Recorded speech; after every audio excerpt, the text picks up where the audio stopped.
Previously on MCC. Hello, and welcome to another episode of the Millennial Christian Conversation. We will be talking about homosexuality from a Christian perspective. I feel like if that person hasn't said, they prefer to be referred to as this, because some people, like, even when you fill out like job forms or whatever, most homosexual or whatever, most people make that known, at least. I don't know why somebody would walk into a place and just say, I prefer to be called this. The idea would be just like you introducing people how you like to be called. I know it's hard to know what the right thing is to say and not offend someone, because you never know that if she heard whatever, or whoever heard whatever you said might be offended. You don't want to offend them, but yeah, I mean, it is what it is. I don't know. I'm kind of confused because that seemed kind of straightforward. If a person said, "I want to be called," gives you a name, and the slim is not a gender specific name. Those girls can be called slim and guys can be called slim. Matter of fact, I've known both. So if that person doesn't know if they say, and if she just simply said, "My name is," but they call me Slim, that, as far as I was concerned, that wouldn't have anything to do with sexual preference. That's the name she liked to be called. Right. He trying to explain. But when somebody asks me who is Slim, I don't know that I would be going out the way to say it's her or it's him over there. I just say that's Slim over there. I mean, I don't know where the her and him would need to come in that explanation. You do face a lot of that in places where some guy introduces himself, and normally they don't say the real name. He'll just say, that's for instance, my name Kathy. Well, man, you don't look like Kathy. That might be his, whatever. Because I but I'm not gonna address you as Kathy, man. I mean, we don't have to talk, but I ain't gonna address you as Kathy.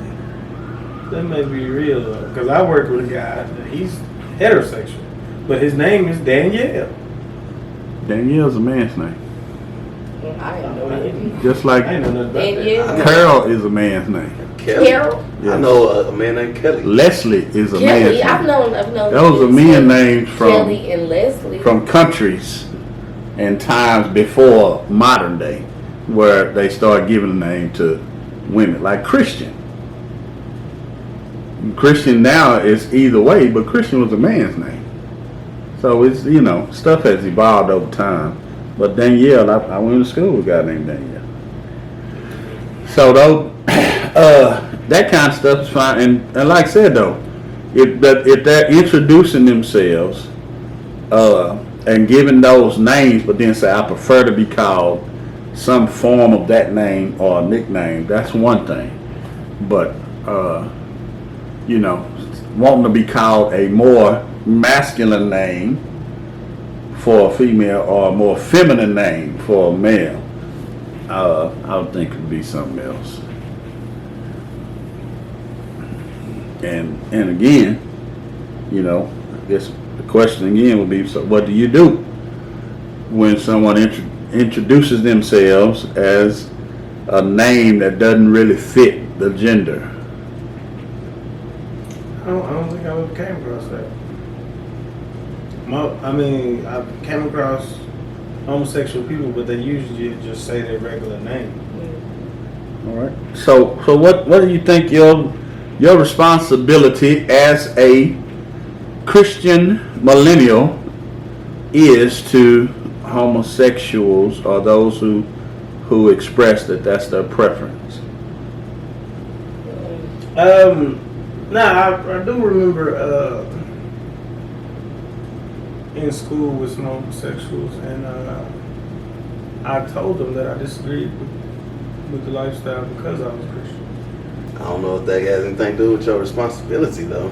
That was I think that is. You expressed your view and why you have the view.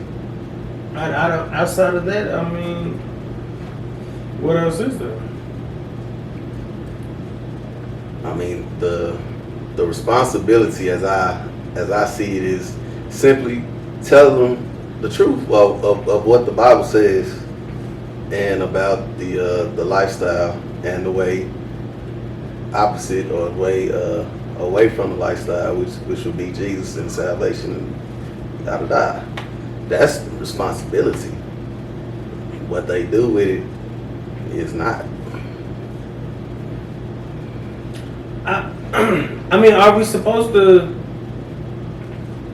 try to put, or try to witness or tell people about Jesus to people who don't want to hear it?